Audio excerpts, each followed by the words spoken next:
Are you a Google employee receiving restricted stock units? Let's explore how the decisions you make about your RSUs can have a huge impact on your taxes, risk, and wealth. Now, there are a lot of YouTube videos covering RSUs, but to my knowledge, this is the only one that provides real-world historical examples for Google employees. By the way, if you decide you need some help with a customized RSU plan, we offer a free introductory call. You'll find a link in the description below, so please feel free to book a call while you watch. All right, let's get started. Today, we're looking at how different RSU strategies played out over 10 years for Google employees. Our objective? To help you avoid the pitfalls and get the most out of your RSUs. Of course, historical returns are no guarantee of future performance.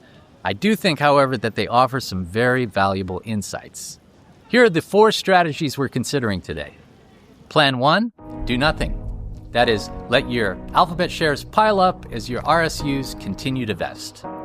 Plan 2, reduce your taxes. Plan 3, reduce your taxes, cut concentration risk, and diversify conservatively. And then finally, Plan 4, reduce your taxes, cut your concentration risk, and diversify while seeking higher returns. And now I'd like to introduce you to Kevin, a tech professional who has been working at Google for the last 10 years. Kevin is married to Janet, and together they have 2 lovely daughters, Deborah and Geneva. When Google hired Kevin in 2015 as an L5 software engineer, his initial compensation package included $250,000 of RSUs. Over this period, he also received equity refreshers. Then, in 2019, he was promoted to the L6 tier and received another RSU grant, this time $400,000 vesting over 4 years. His equity refreshers picked up in 2020, and generally, over this 10-year period, Google stock did really well. In Plan 1, the do-nothing strategy, we find Kevin making all the decisions in his household without any outside assistance. In fact, he doesn't really have an RSU strategy. He just lets his RSUs vest, and he never sells Google stock. Let's see how things turned out over the last 10 years. The stock that Kevin received from his RSUs over the years, originally worth $1.4 million, now has a value of $2.6 million after taxes.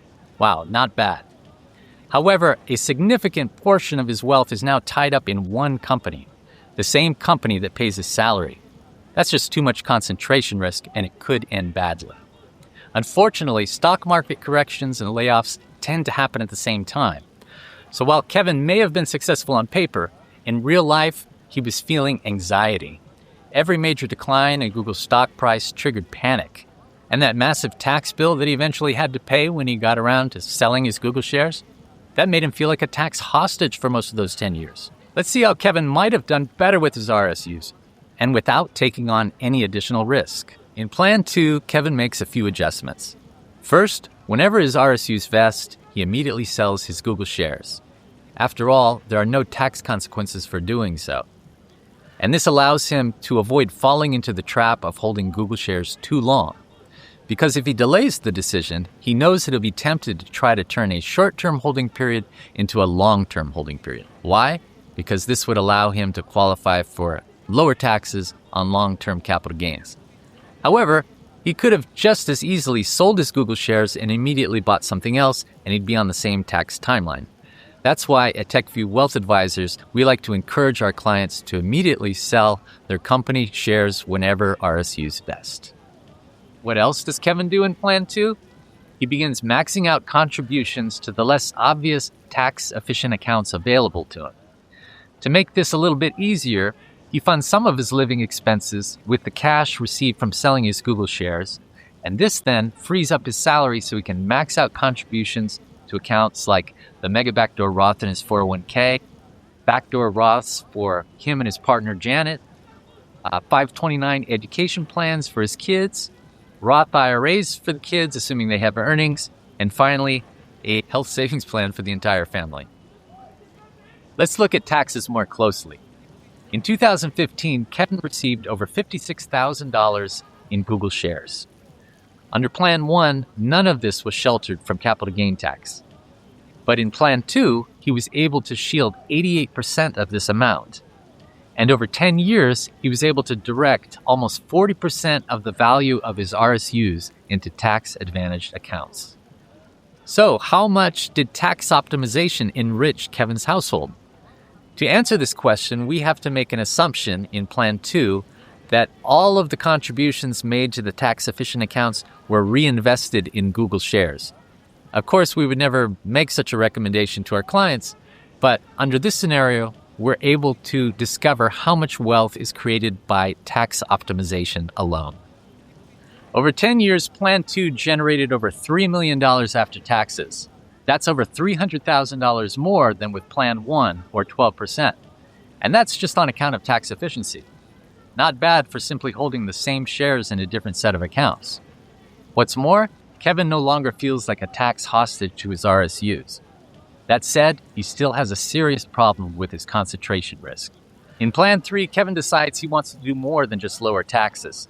He's also interested in cutting his concentration risk through diversification. Like a lot of investors, he decides to follow the advice of Warren Buffett for the average investor and passively invest in an index fund. Just as in Plan 2, Kevin sells his Google shares when his RSUs vest. But now, when he makes contributions to his retirement accounts, he's investing in an index fund. He decides to go with SPY, an ETF that mimics the returns of the S&P 500. So, how did he do after 10 years? Well, he lowers his taxes, he cuts his concentration risk. However, his investments don't do nearly as well as his Google stock did. At TechView Wealth Advisors, we don't stop at passive indexing. We prefer to invest in stealth monopolies. These are global dominant players that the market tends to underestimate. And that brings us to Kevin's next plan. In Plan 4, Kevin does everything he did in Plan 3, except now he's not investing in an index fund. He's investing in an equally weighted portfolio of the Magnificent Seven. So, let's see how he did over the last 10 years. Compared to Plan 1, he's made improvements in every possible way. He's made maximum use of tax benefits, he's cut his concentration risk, and he's boosted his investment returns. In fact, by the end of 2024, he has an after-tax balance of $6.7 million. That's more than double the result of Plan 1. Now let's compare all four plans.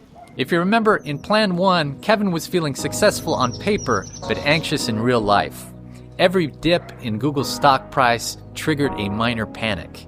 And he felt like a tax hostage to his RSUs. By contrast, in Plan 4, he was feeling more secure and confident.